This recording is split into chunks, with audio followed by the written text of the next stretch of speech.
In this video, we are going to go through 5 evidence-based methods that you can do to achieve any financial goal that you want in 2026. So whether your goal is getting better with your budget, building an emergency fund, investing regularly, or hitting a new net worth milestone, with the right systems in place, I have no doubt you will be able to reach them. Each of these methods will require a little bit of effort, but if you're able to do so, I think you will see massive results. Starting with point number 1, it's the WOOP Method. So this acronym stands for Wish, Outcome, Obstacle, and Plan. It's a framework that was created by a psychologist by the name of Gabrielle Oettingen after more than 20 years of studying human motivation to bridge the gap between our intentions and actually accomplishing our goals. You see, intentions predict only 28% of our actual behavior, and that's probably why you see a lot of people fail their resolutions and their goals for any new year that they set, basically anytime they set them. For example, you might want to exercise 20 minutes a day, but then you run into this obstacle of feeling too tired after work, so you just don't exercise altogether and you give up on your goal slowly. In our financial example, you might want to work on your budget weekly, but you get overwhelmed with all your financial statements and then you just put it off to another day. So the way that this method works is that it uses a psychological technique called mental contrasting. This is where you're going to visualize your desired outcome, but also plan accordingly for potential obstacles. Research has shown that people using the WOOP goals method spend way more time working on their goals compared to regular goal setting,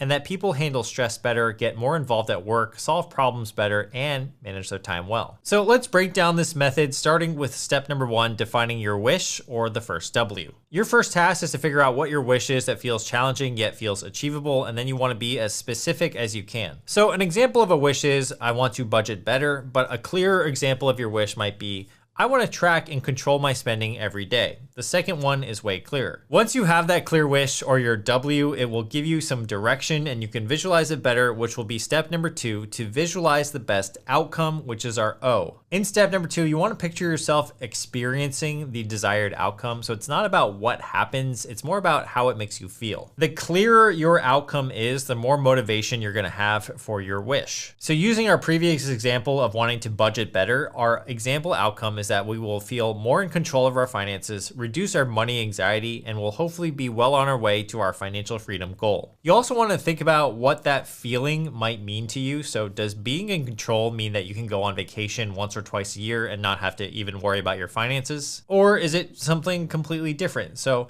personally, I always thought of financial freedom as, for example, being able to go to the airport and not having to worry about how much a water bottle costs there, because you know it's going to be like $8 or something. And if I didn't have to freak out about that, I think I probably would have made it. Another example might be visualizing this outcome of going to a restaurant and not even having to worry about the menu prices at all. Whatever feeling or experience you want to achieve, you need to visualize it in step number 2. And then step number 3 is all about the next O. It's the obstacle. This is probably the most important part of the entire framework and where it differs from traditional goal setting. You want to think about any potential obstacle you might face in pursuit of this goal and write it down. Research shows that this step really matters because, quote, number 1, it will give you energy to tackle challenges in the future. Number 2, it helps you find creative solutions. And number 3, it gets your brain working on solutions automatically. In our example where you're trying to budget better, perhaps an obstacle is that you get overwhelmed by tracking every transaction. Or perhaps you start to look at your financial statements and you're like, oh my God, there's so much data here. How am I going to start? Once you've identified the obstacle, it's time to move to step 4, which is to create a plan using an if-then statement. This is the P. Your statement should follow this pattern. If obstacle occurs, then I will blank to overcome it. Quote, research says that your mind will trigger the planned response without thinking when the obstacle shows up if you plan this well. So our P might be, if I feel overwhelmed by tracking expenses, then I will immediately log just my 3 biggest purchases of the day and review my top 3 spending categories weekly instead of daily. That way, when you hit that obstacle, you have an immediate solution that can still keep you on track. You can create a separate WOOP plan for every single wish that you want to hit in 2026. And to maximize your success with it, you want to stay consistent and be specific with your wishes. Let me know if you try it out in the comments below, but essentially it's like if you have a plan for a problem or an obstacle you might run into, you're more likely to achieve the habit. All right, getting into point number 2 today on how to actually achieve your financial goals, it's to actually automate the habit. And this is going to be a behavior hack, and it comes from this report at consumerfinance.gov. In this study, researchers analyzed over 127,000 savings goals to figure out which saving strategies strategies actually work, and what they actually found was surprising. They compared a saving method similar to what the Acorns app does, if you're familiar with that, which is that every time someone spends a certain amount of money, a roundup feature was triggered and rounded up their purchase to the nearest dollar and then saved that difference. So for example, if you spent $8.60 on coffee, the app would round up the transaction to $10, charge you $10, and then save $1.40 for you on the back end. The other saving method in this study was simply called guaranteed saving and occurred whenever the participant received a paycheck, usually on payday or every Friday. Among the participants, the most popular method was the roundup method, which triggered 58 times per month on average and saved them an average of $1.40 per transaction. Compared that to the guaranteed saving people, they saved only 5 times per month, but each time they saved a larger amount, $32.57. When researchers looked at who actually hit their savings milestones, like saving $500, $1,000, or $2,000 in a year,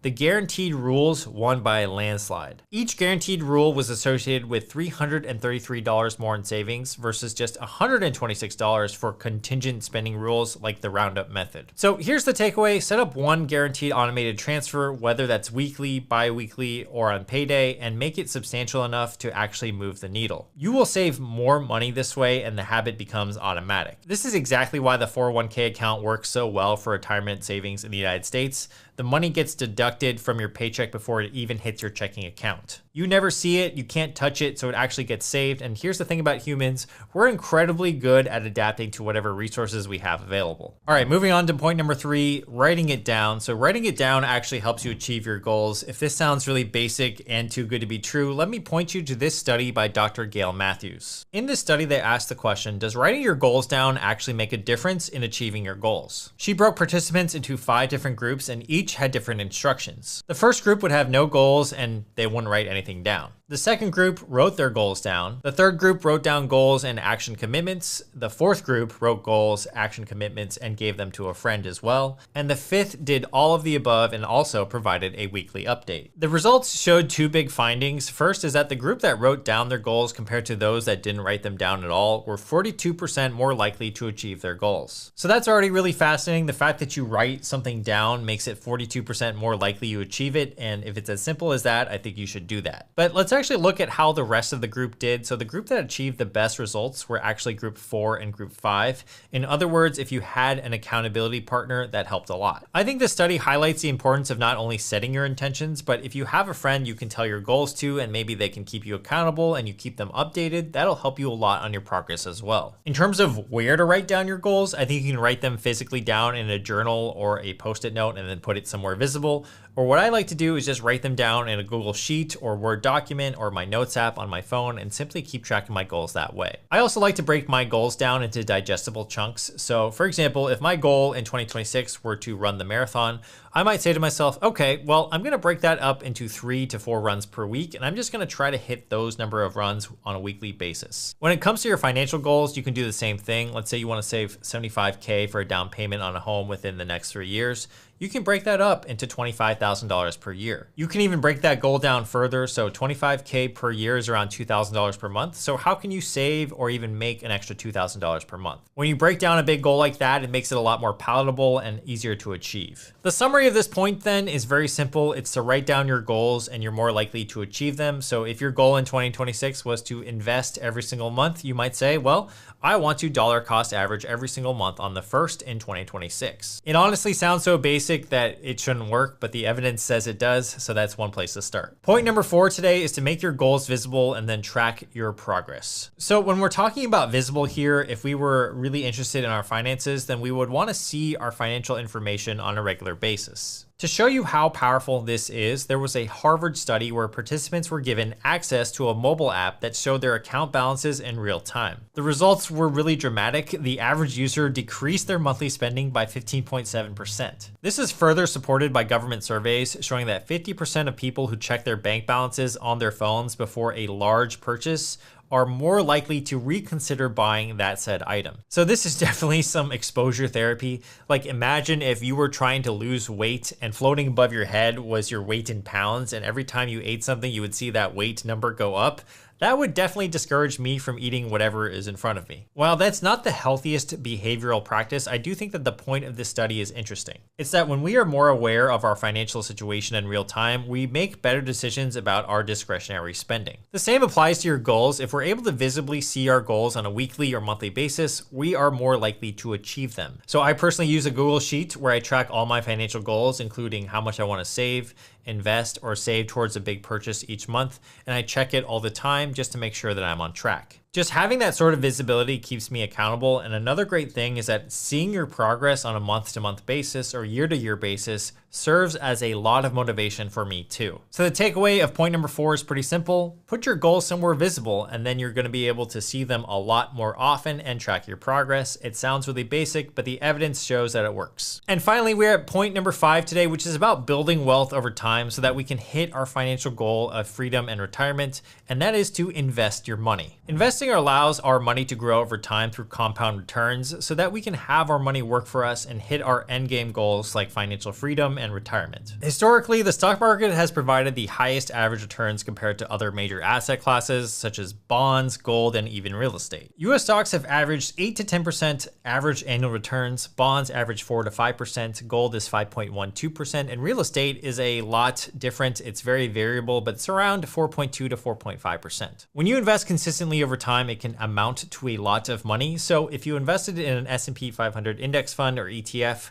which gives you exposure to the top 500 companies in one investment, not only is it diversified, it's also really low cost, and you can literally set it and forget it. If you invest just $500 per month and earn an average 8% return, in 10 years, you would have about $93,000. In 20 years, you'd have about $296,000, and in 30 years, you'd have over $734,000. That's the power of compound growth over time, and even if you're just starting with $100 a month, that's totally fine. What matters most is that you're building the habit to achieve your future financial goals. Now, the main thing you can do to make sure this is actually happening is to automate your investments, just like you're automating your savings. Set up automatic transfers from your checking account to your brokerage account every time you get paid before you have a chance to even spend it. You can open a brokerage account with companies like Robinhood, Fidelity, or Schwab and set up automatic investments into something like VFIAX or VOO. Both are S&P 500 index funds or ETFs with super low fees. And if you want more content on this exact topic, I did make an investing guide video a couple of weeks ago that is a step-by-step tutorial to starting your first investment. The research is really clear on this. Automation removes the need for willpower and keeps you consistent. And when it comes to investing, consistency beats everything else. You don't need to time the market or pick individual stocks. You just need to keep showing up month after month and then let the compound returns essentially take over. So those are 5 evidence-based methods to actually achieve your financial goals in 2026. Now, if you do all of these things perfectly, that's amazing. But I do want you to be careful of the trap where if you start saving too much money, it could be a bad thing. And that's why I made this video linked right here on how much money you should be keeping in your bank account. That's where I give you a framework on what is the right amount to keep in your accounts at all times. So make sure you check this video out. All right, I hope that this video helped you guys out. I will see you in the future, and happy 2026. All right, peace.